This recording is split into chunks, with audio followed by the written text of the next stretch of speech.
Good morning. Today, 30th July 2026, Thursday. Wisdom of word of God morning ડિવોશનમાં આપ સર્વનો આવકાર કરવામાં આવે છે અને પ્રેમી સલામ પાઠવવામાં આવે છે. આજે સવારે આપણે પ્રભુના વચનોમાંથી નીતિ વચનો એનો 16મો અધ્યાય અને એની 27મી કલમ પર ટૂંકું મનન કરવા માગીએ છીએ. અને પ્રભુનું વચન આપણને આ પ્રમાણે કહે છે, અધમ માણસ તરકટ રચે છે, તેના હોઠોમાં બાળી મૂકનાર અગ્નિ છે. એનઆઈવી બાઇબલ પ્રમાણે Proverbs chapter 16 verse 27, a scoundrel plots evil and his speech is like scorching fire. અને આ પ્રભુનું વચન છે. અને આજનું જે વચન છે એને એક થીમ અથવા એક મુદ્રાલેખમાં જો આપણે જોઈએ તો કન્ડક્ટ મેલેસિયસ એટલે કે દૂષિત વર્તણૂક અથવા તો દૂષિત આચરણ. બે પ્રકારના વર્તણૂક આપણે પૃથ્વી પરના માણસોના જીવનોમાં જોઈએ છે.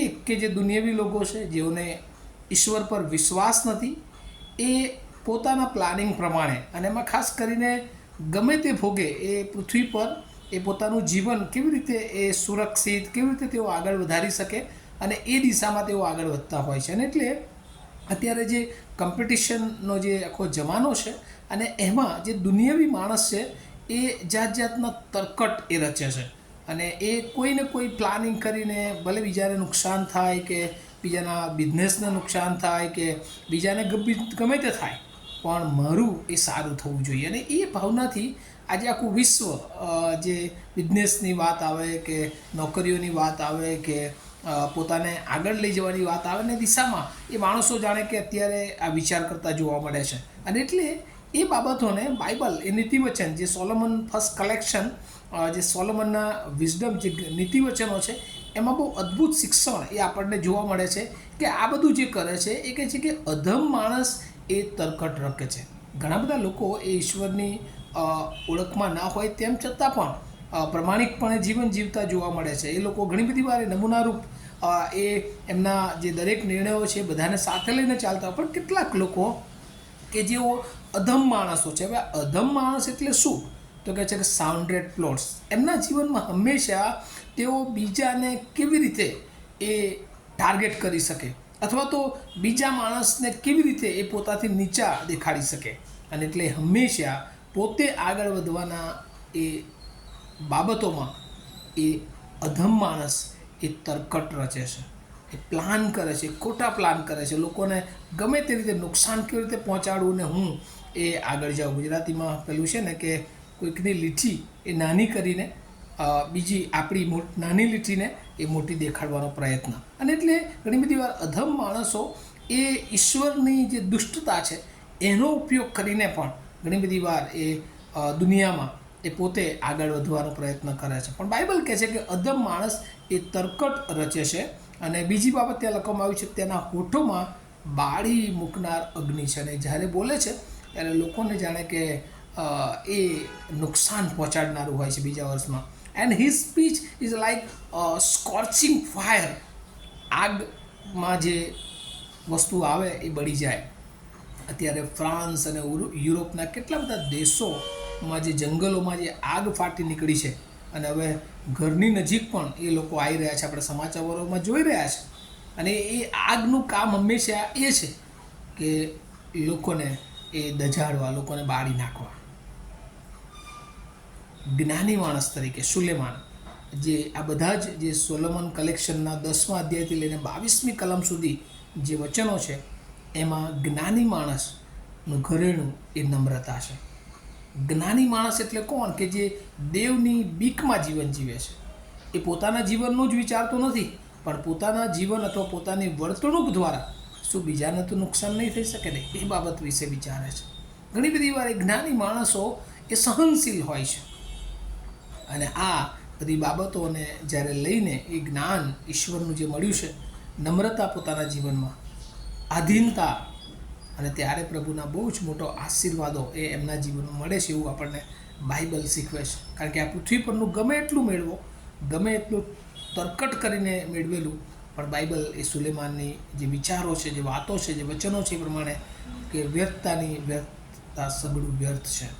અને એટલે આ પૃથ્વી પર ગમે તે રીતે મેળવેલું હોય પણ એક દિવસ બધું જતું રહેવાનું છે. ખરો આનંદ એ ઈશ્વરમાં છે. અને એટલે ઘણી બધી વાર ગુરુ હોય છે. આપણે જૂના કરારમાં પ્રબોધકોના જીવન જોઈએ છે કે જેઓ દેવના મુખ બનતા હતા. દેવનું જે સત્ય વચન એ લોકોની આગળ પ્રગટ કરતા હતા. તેઓ રાજાને પણ એ જે વચનો ઈશ્વર આપતા હતા ને સીધે સીધા કહેતા હતા. અને એ લોકોને ઘણી બધી વાર તકલીફ પડતી હતી. એ લોકોને લોકો નકારતા હતા. પણ તેમ છતાં એ દેવની વાણીને એ કદી એ લોકોને કહ્યા વગર રહેતા નહોતા. અને એટલા માટે એ બહુ પ્રમાણિકતાથી જે પ્રભુએ આપ્યું છે એમાં કોઈ મિક્સઅપ વગર દેવનું વચન એ લોકોને પ્રગટ કરતા હતા. અને લોકોએ પ્રબોધકોના જીવનો દ્વારા અસહ્ય લોકોના જીવનો, અસંખ્ય લોકોના જીવનો એ પ્રભુએ એ બચાવ્યા. અને પ્રભુ આપણને પણ એ ચાહે છે એના બાળકો તરીકે કે દુનિયામાં કદાચ એ પ્રભુના વચનો, વિશ્વાસ, વર્તન એ નિંદાપાત્ર બની શકે છે. એ સહનશીલ કરવાનો વખત આવે છે. પણ એ બધામાં પ્રભુ આપણને મદદ કરે છે. કારણ કે એક અગ્નિ જે ભૌતિક અગ્નિની વાત છે એ દઝાડે છે. પણ બીજી તરફ જો તમેનું પવિત્ર આત્મારૂપી અગ્નિથી એ ભરપૂર થયા હોઈએ છે તો એ પ્રભુનો આત્મા, એ પ્રભુનું સામર્થ્ય, એ પ્રભુનું બળ એ ઘણા બધા જીવનોને બચાવે પડશે. અને પ્રભુ તમને ને મને એ પ્રમાણે કહે છે કે જ્યારે આપણે પ્રભુને આપણું જીવન સોંપીએ છીએ ત્યારે પ્રભુ આપણામાં હોય છે. પ્રભુનો આત્મા આપણામાં કામ કરે છે. અને એટલે હવે આપણું જીવવું, આપણું મરવું, જે પાઉલ કહે છે, એ હંમેશા ખ્રિસ્તમાં હોવું જોઈએ. અને ખ્રિસ્તને નમૂનારૂપ જ્યારે વર્તનો હોય છે ત્યારે એ વર્તનો ઘણા બધા લોકોને પ્રભુ તરફ લાવે છે. પોતાનો મહિમા જીવનમાં જોવા કરતાં પોતાના દ્વારા ઈશ્વરનો મહિમા કેવી રીતે આપણા જીવનમાં પ્રગટ થાય છે એ બહુ અગત્યનું છે. અને આ વાતો સમજવાના માટે પ્રભુ એની બહુ જ કૃપા આપણા સર્વને આપે. આવો આપણે પ્રાર્થના કરીએ.